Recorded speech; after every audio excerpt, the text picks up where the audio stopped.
Hello students of BA second year economics paper second में आज हमारा टॉपिक है growth of public expenditure and its causes, यानी कि सार्वजनिक व्यय में वृद्धि एवं इसके कारण। इसको सुनिए। यह विश्व के विभिन्न देशों के सार्वजनिक व्यय के आंकड़ों को देखा जाए तो पता चलता है कि आधुनिक समय में सार्वजनिक व्यय में अप्रत्याशित वृद्धि हुई है। सार्वजनिक व्यय में वृद्धि की यह प्रवृत्ति 19वीं शताब्दी में प्रारंभ हुई, लेकिन 20वीं शताब्दी में यह और मुखर हो गई है। अब इसमें नंबर फर्स्ट है इकोनॉमिक कॉजेज। इकोनॉमिक कॉजेज यानी कि आर्थिक कारण। तो इसमें नंबर 1 है इकोनॉमिक ग्रोथ एंड प्लानिंग। इनके आर्थिक विकास एवं नियोजन। वर्तमान में प्रत्येक देश ने अपने आर्थिक विकास के लिए आर्थिक नियोजन को अपना रखा है। आर्थिक नियोजन की सफलता में सार्वजनिक व्यय का काफ़ी महत्व है, क्योंकि आर्थिक नियोजन का संचालन करने के लिए सार्वजनिक व्यय की राशि में वृद्धि करनी होती है। आर्थिक विकास की प्रक्रिया में सरकार को स्वयं अनेक आर्थिक व वाणिज्यिक उपक्रमों का संचालन करना पड़ता है। उनके लिए भी पर्याप्त मात्रा में सार्वजनिक व्यय करना पड़ता है। आर्थिक विकास के लिए पूंजी निर्माण की गति में वृद्धि करनी होती है। इसमें सार्वजनिक व्यय की प्रभावशाली भूमिका रहती है।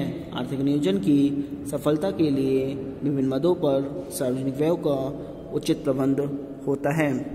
नंबर 2 इकोनॉमिक स्टेबिलिटी, आर्थिक स्थिरता।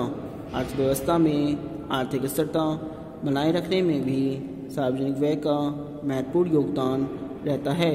मंदी की स्थिति में सार्वजनिक व्यय में इस प्रकार की वृद्धि की जाती है कि उससे विनियोग, पूंजी निर्माण और रोजगार में वृद्धि और अर्थव्यवस्था को मंदी के प्रभावों से मुक्त किया जा सके।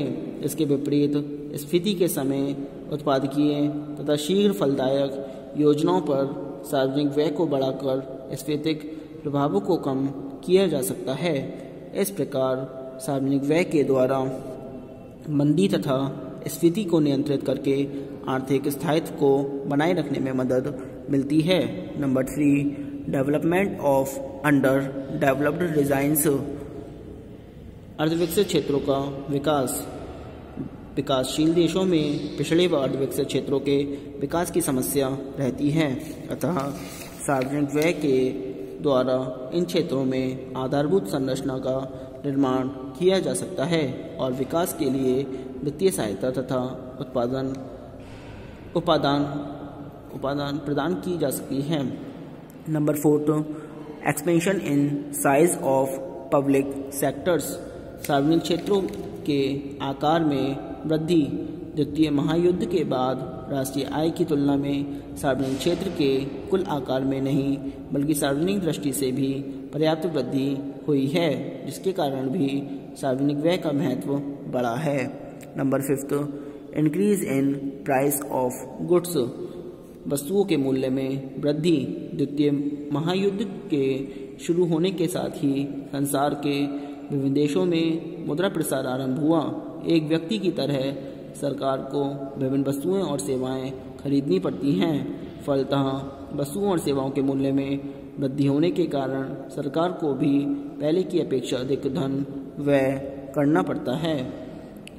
नंबर 6 नेशनलाइजेशन ऑफ इंडस्ट्रीज, उद्योगों का राष्ट्रीयकरण। निर्वादावादी नीति की सफलताओं और समाजवादी तथा साम्यवादी विचारधारा की प्रगति के साथ साथ सरकारों ने उद्योगों का राष्ट्रीयकरण व सामाजिकरण करना आरंभ कर दिया है, जिसके कारण उन्हें भारी रकम क्षति के रूप में देनी पड़ती है।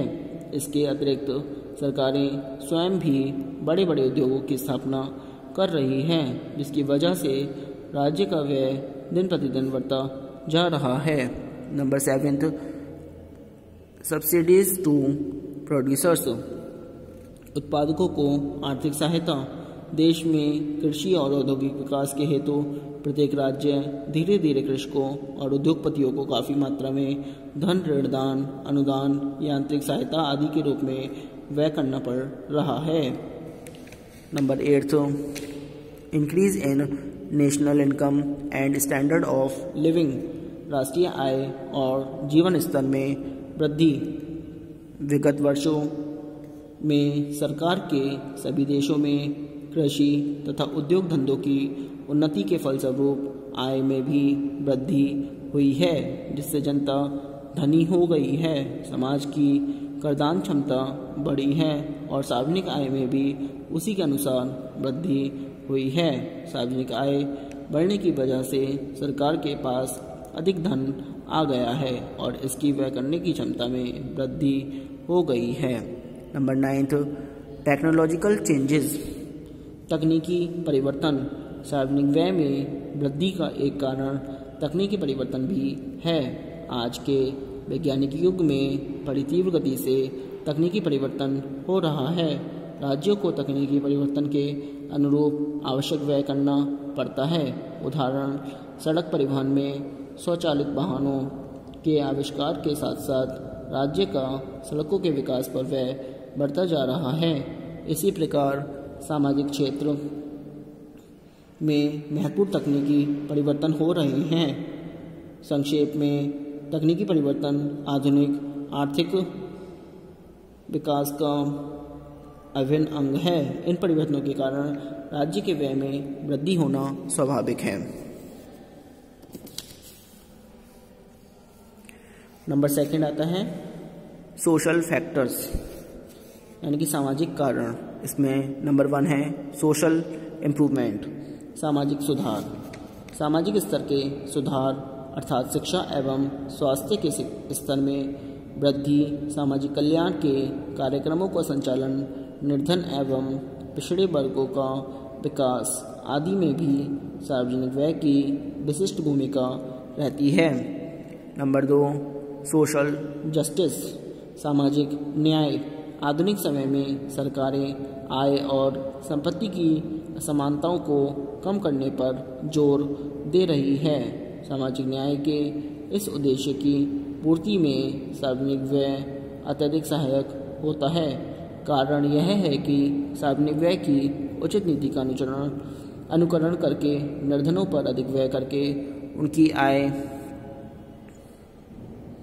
और जीवन स्तर में वृद्धि की जा सकती है। नंबर 3, एक्सपेक्टेशंस ऑफ पीपल, नागरिकों की प्रत्याशाएं। देश के नागरिक सदैव ही यह इच्छा रखते हैं कि उनके रहन सहन के स्तर में निरंतर सुधार होता रहे और सार्वजनिक व्यय द्वारा उन्हें और अधिक तथा श्रेष्ठ सुविधाएं उपलब्ध होती रहें। अपनी विशिष्ट आय स्तर का ध्यान किए बिना ही लोगों की प्रत्याशाएं बहुत अधिक होती हैं। इन प्रत्याशाओं को पूरा करने में सार्वजनिक व्यय का महत्वपूर्ण स्थान है। Number 4, rapid growth of population, जनसंख्या की तीव्र वृद्धि। सार्वजनिक व्यय में वृद्धि का मुख्य कारण तीव्र गति से बढ़ रही जनसंख्या है। यह निर्विवाद सत्य है कि विश्व की जनसंख्या तीव्र गति से बढ़कर 6 अरब से ऊपर हो चुकी है। फलतः जनसंख्या वृद्धि के साथ साथ विश्व के सभी देशों का दायित्व भी बढ़ रहा है। इसलिए प्रत्येक सुविधा एवं आर्थिक क्षेत्र में मापदंड बदल जाने के कारण निरंतर सार्वजनिक व्ययों में वृद्धि स्वाभाविक है। नंबर 5, इंक्रीज इन अर्बेनाइजेशन, शहरीकरण में वृद्धि। शहरों में अधिक सुविधा एवं पर्याप्त रोजगार, अच्छी शिक्षा, आयात की सुलभता, समुचित सुंदर तथा अन्य आकर्षणों के कारण देश में निरंतर शहरीकरण की प्रवृत्ति बढ़ रही है। शहरीकरण में वृद्धि सार्वजनिक व्यय में वृद्धि का एक कारण रहा है। शहरीकरण और उसमें भी बड़े नगरों की जनसंख्या में वृद्धि से लोक व्ययों में वृद्धि होना स्वाभाविक है, क्योंकि सरकार को शहरों में वहाँ की आवश्यकताओं के अनुकूल सड़क निर्माण, जलापूर्ति, शिक्षा, विद्युत, मनोरंजन के साधन, क्रीड़ा स्थल इत्यादि पर पर्याप्त व्यय करना पड़ता है। अब आता है नंबर 3, पॉलिटिकल कॉजेज, यानी कि राजनीतिक कारण। इसमें सुनिए, नंबर 1 है पॉलिटिकल अवेयरनेस, राजनीतिक जागृति।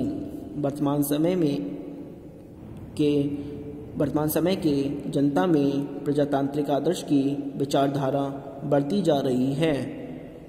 प्रजातंत्रीय राज्य में अनेक प्रकार के राज्य संगठनों की तुलना में व्यय अधिक होता है, जैसे चुनाव सभाओं, संसद आदि पर बहुत अधिक व्यय करना पड़ता है। फलतः सार्वजनिक व्यय बढ़ जाता है। नंबर 2, वेयर एक्सपेंसेस, युद्ध व्यय। Professor JK. मेहता के अनुसार सार्वजनिक व्यय में अत्यधिक वृद्धि के कारण अस्त्र शस्त्रों पर भारी व्यय किया जाना है। अणुशक्ति के विकास, जल व वायुसेना का उपयोग, युद्ध की विशालता, युद्ध का व्यय अकाल्पनिक हो गया है। भारत प्रायः 1000 करोड़ रुपए से अधिक व्यय प्रतिवर्ष अपनी सुरक्षा पर करता है और यह आशा की जाती है कि जब तक हमारा देश सुरक्षा संबंधी आवश्यकताओं में सुदृढ़ नहीं हो जाएगा, प्रतिरक्षा व्यय निरंतर बढ़ता ही जाएगा और जिसके कारण सार्वजनिक व्यय के कुल परिमाण में भी निरंतर वृद्धि होती जाएगी। अब नंबर 4 आता है अदर कॉजेज, यानी कि अन्य कारण। इसमें नंबर 1 है इफेक्ट ऑफ इंटरनेशनल ऑर्गेनाइजेशंस, अंतर्राष्ट्रीय संगठनों का प्रभाव। आज संसार में विश्व संघ की संभावनाओं का विकास हो रहा है, जिसके फलस्वरूप अनेक अंतर्राष्ट्रीय संस्थाओं का जन्म हो रहा है। विश्व के लगभग सभी राष्ट्र संयुक्त राष्ट्र संघ, अंतर्राष्ट्रीय मुद्रा कोष IMF तथा विश्व बैंक जैसे अंतर्राष्ट्रीय संगठनों के सदस्य हैं अतः वार्षिक चंदे के अलावा स्थानीय प्रतिनिधियों, अंतर्राष्ट्रीय सम्मेलनों आदि पर भी उन्हें प्रतिवर्ष पर काफ़ी व्यय करना पड़ता है। Number 2, local and social problems, स्थानीय व सामाजिक समस्याएं। कभी कभी देशों के समक्ष ऐसी स्थानीय समस्याएं आ जाती हैं जिनका तात्कालिक समाधान आवश्यक हो जाता है और उसमें पर्याप्त वित्त की आवश्यकता पड़ती है।